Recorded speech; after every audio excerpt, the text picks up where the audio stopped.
అండి అందరికీ. మాకు తెలిసిన ఆవిడ ఇల్లు ఖాళీ చేసి ఎక్కడికెళ్తున్నారంటే, "కాలనీలోకి వెళ్తున్నామమ్మా" అని చెప్పింది. తర్వాత నా నెంబర్ తీసుకుంది. ఫోన్ చేసి, "అమ్మ ఒక్కసారి రండమ్మ చూద్దురనంటే" వచ్చామనమాట. ఇదిగోండి అదే ఇల్లు. ఎంత రెంట్ అంటే 3000 అంట.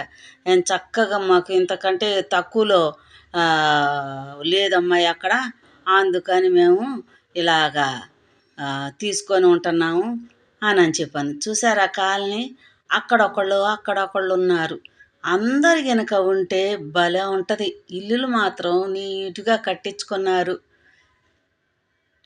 పొలాలు, చుట్టుపక్కల కొండలు అసలు చాలా చాలా బావుంది. కానీ వాటర్ లేవు. వాటర్ లేకపోవటాన చాలా ఇబ్బందిగా ఉందమ్మా అని చెప్పింది. ఇదిగోండి 2 అంతస్తులు.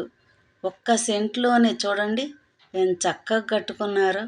కానీ ఉండట్లా. ఇగో గేట్లు కూడా తుప్పులు పట్టిపోతున్నాయి. వాటర్ లేవని మళ్ళీ అందులోనూ చూడండి ఎలా ఉందో. మరి రోడ్లేసి చక్కగా నీట్‌గా ఉంటే ఉండేవాళ్ళేమో. తుమ్మ చెట్లు అవన్నీ ఉన్నాయి. భయమేసిద్ది కదండీ! ఒకళ్ళుండి ఇంకొకళ్ళు ఉండకపోతే కాలనీ అంతా చక్కగా కళకళలాడిపోతుంటే ఎవరైనా అందరూ ఉంటారు. కానీ కట్టించుకున్నారే కానీ అందరూ రెంటులకు సిటీలలో ఉంటున్నారనమాట. మేము ఆ అమ్మాయిని చూసి ఇంకా ఆయన్ని చూసి, "మరి మీరు ఎట్లా ఉంటున్నారు ఒక్కళ్ళే" అంటే, "ఇంకేందమ్మా తెగిడిసిన వాళ్ళకి తెడ్డేలింగం అన్నట్టు మేము ఇక మాకేం భయం లేదు. భయం ఉన్నా చేసేది లేదమ్మా. అంతంత రెంట్లు మేము కట్టలేముగా. మా అబ్బాయి ఆటో వేస్తాడు. అందుకని ఇంక దాంతోనే మేము బతుకుతున్నాం. మా కోడలు మనవడు అవన్నీ. ఇదిగోండి అన్నీ తీసేసుకొని వస్తున్నాను. ఇదిగోండి ఈ 2 చెట్లు చూసారా? ఇవంట భార్యాభర్తలంట. పేరు ఇది మగది, అదేమో ఆడదంట. ఆయన చక్కగా పేరు పెట్టుకున్నారు. ఇక్కడ ఒక మా అమ్మ కూర్చొని నాకు చెప్పిద్ది అనమాట ఎప్పుడు. "ఆ చెట్లు చూసావమ్మా? అవి మాత్రం నరకట్లా. అవి ఇక చూసుకోండి ఇల్లులు కట్టుకున్నా కానీ ఇంకా ఆ చెట్లు మాత్రం ఉండాల్సిందే" అని చెప్తుంది. ఆ మా అమ్మ ఎవరో చెప్తాను. కాకపోతే ఆ రాయి మీద కూర్చుంటుంది రోజు. కానీ ఇప్పుడు లేదు. మేము ఇటు తోటకెళ్తూ చూస్తాము, పలకరిస్తాము. ఏంది బొప్పాయి ఇదిగోండి ఈ రాయి మీద కూర్చుంటుంది ఈ ఇంటి ఆమె. భలే పలకరించిద్ది అయ్యా కొడుకు అని. మేమందరిని బాగా పలకరించుకుంటూ వెళ్తాంలేండి. అందుకు ఇంకా ఆ లైన్లో ఇది తోటకి పోయే లైనే. చక్కగా చూడండి. మనం అనుకుంటాము ఇన్ని స్థలాలు ఉన్నాయి మధ్య మధ్యలో. పల్లెటూరే కదా బాగుంది. తక్కువలో వస్తాయేమో, సెంట్ ఎంత ఉంటుందో ఏమో అనుకుంటాం కదా. కానీ అదిరిపోతాయి. ఒక్కసారి సెంటు లెక్క కాదు, ఇప్పుడు గజాల లెక్క. 30,000, 40,000, 50,000, 60,000 కూడా ఉంది గజం. చూపులకేమో చాలా తక్కువగా వస్తుంది స్థలాలు కొనుక్కుంటే కనుక అనుకుంటాం. కానీ అలా లేదు. మేము చూసి ఎక్కడన్నా కొంచెం తక్కువలో ఉంటే తీసుకుందామని కూడా మా ఉద్దేశం అనమాట.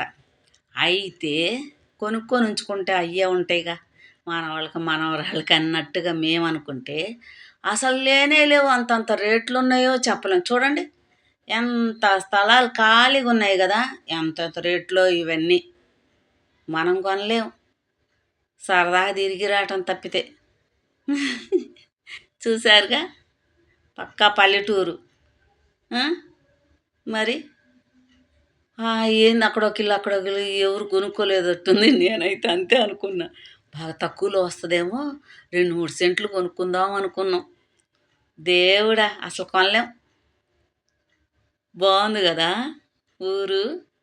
అందుకే స్కూటీ మీద వెళ్తూ తీసాను అన్నమాట నాకు నచ్చి.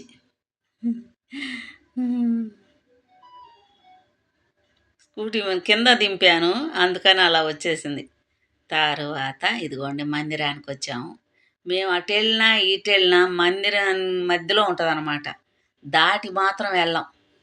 నేను చక్కగా చూడండి ఎంత నీట్గా ఉంటుందో. అసలు సేవకులు పరిచారకులు ఎంతమంది.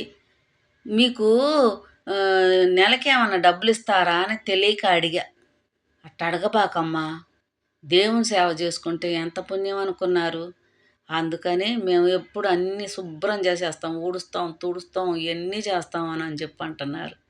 అమ్మో! ఎంత గొప్ప విషయం అనిపించింది మాకైతే. ఈ మందిరం చూడండి ఎంత పెద్ద మందిరం. తెల్లారితే ఆదివారం అనమాట. అందుకని టెంట్లేశారు. మొత్తం ఫుల్ అయిపోద్ది అనుకోండి. అంత జనం వస్తారు. మళ్ళా సాయంత్రం పూట ఉపవాస ప్రార్థనలుంటాయి. దానికి బిస్కెట్సు, ఏంది టీ అవ్విస్తారు. చూసారుగా మందిరం ఎలా ఉందో. పై లోపలికెళ్ళి ప్రేయర్ చేసుకొని వచ్చి హాయిగా కాసేపు కూర్చున్నాం. ఇదిగోండి టెంట్లేసారు. ఎంత నిండిపోయిద్ది, అంత బాగుంటుంది. ఇంకా ఏంది స్కూటీ మీద తిరిగి తిరిగి ఎండతో తిరిగినట్టే అనిపించింది. కానీ చల్లగా ఉంటుంది. సాయంత్రం పూట వెళ్ళండి మేము బయటికి వెళ్ళేది. చూడండి నల్లగా కప్పేసేసాం. నల్ల కప్పు. నచ్చిందా? మీకు నచ్చినట్లయితే లైక్ చేయండి, షేర్ చేయండి, సబ్స్క్రైబ్ చేయటం మాత్రం మర్చిపోకండి. కామెంట్ పెట్టండి ఫ్రెండ్స్. ఇప్పుడు ఖాళీగా ఉంది, అది సాయంత్రం పూట కదా చర్చి, అందుకని.